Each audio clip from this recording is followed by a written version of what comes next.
Hello and welcome to TNM News in a nutshell, and I'm Priyanka Tirumurthy bringing you the latest updates as far as South India is concerned today.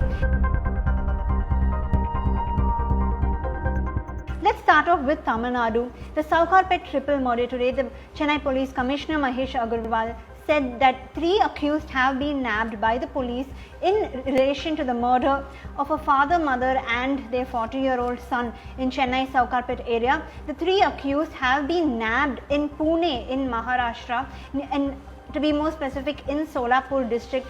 So what the police have told the media is that this was actually a family dispute. The son who had been murdered, Sheetal, was in fact getting divorced from his wife, and her family had allegedly been demanding more money. As of now, the allegation is that the murder was carried out by the brothers of this woman and their friends. A total of 6 people are currently suspected to have committed this murder. They went to the house of this finance businessman on Wednesday and shot them dead at point blank range, and he was found by his daughter Pinky, who later went to the house to find out why her parents were not picking up the phone. So what the police commissioner told the media is that there was a high speed chase that was conducted in Solapur.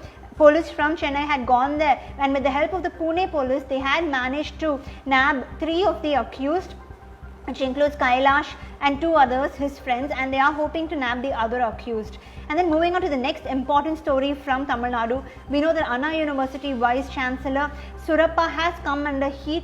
The government has constituted a probe into allegations that he was taking money from potential teacher candidates and others in Anna University and affiliated colleges to give them a post. In fact, the complaint against him was that he had collected rupees 80 crore in bribes by taking rupees 13 to 15 lakh per candidate for recruitment of temporary teaching fellows of the constituents colleges and Anna University main campus.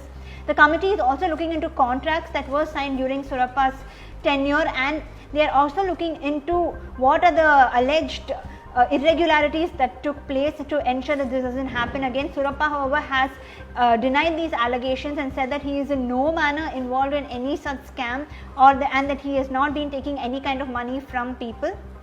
Moving on to Karnataka now, the Karnataka High Court has actually asked the state government if they will take any action against Tejasvi Surya and other political leaders who actually came to political rallies without masks. What the court said is that if they have paid a fine, they have clearly admitted that they were in fact not following COVID-19 regulations. So will you prosecute these people is what the court has asked the government, and they have been asked to give a reply in their next hearing. We know that Tejasvi Surya on November 7th actually paid rupees 250 for not wearing a mask in one of the rallies that were conducted there. So the next piece of news from Karnataka is that the state government has, the High Court has issued a notice to the state government and police department asking why 570 cases against politicians and their supporters have actually been revoked as far as Karnataka is concerned between 2014 and 2020. They want to understand the reason for this and why this has been constantly happening. The state government has to respond to the High Court with information regarding this. And Kerala, very interesting news coming in from Kerala is that CPIM in a statement has said that Kodiyeri Balakrishnan, the state secretary of the party and a Politburo member, will be actually leaving for medical treatment. What is actually interesting about this is that this comes at a time, that is his decision to go away and get treatment for his cancer comes at a time when his son Binish Kodiyeri has actually been arrested by the Enforcement Directorate in connection to the drugs scam, with a drugs case which is from Bengaluru. So what the ED and the police are saying is that they have already inquired with his friend Mohammed Anup, who is also his business associate, who was also arrested for possessing drugs, and they are alleging that Binish is somehow responsible for funding Mohammed Anup and is involved in the Bengaluru drugs case.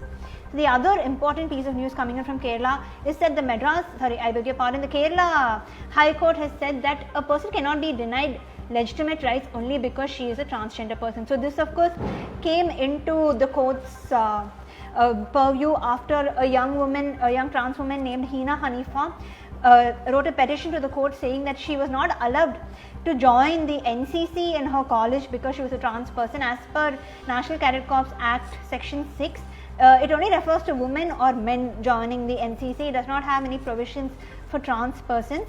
But the court said this cannot be allowed, and such a decision from the NCC cannot be accepted because it's against Article 14, Article 15 and Article 21. Article 14 is of course equality before law. Article 15 is that there should be no discrimination on any basis, and Article 21 is the protection of personal liberty. And finally, moving on to Telangana, in a huge relief to the firecracker industry, the Supreme Court has actually intervened and modified the Telangana High Court's order asking that the government completely ban firecrackers in the state. The Supreme Court has allowed for 4 hours in which they can burst firecrackers, that is 2 hours in the morning and 2 hours in the evening.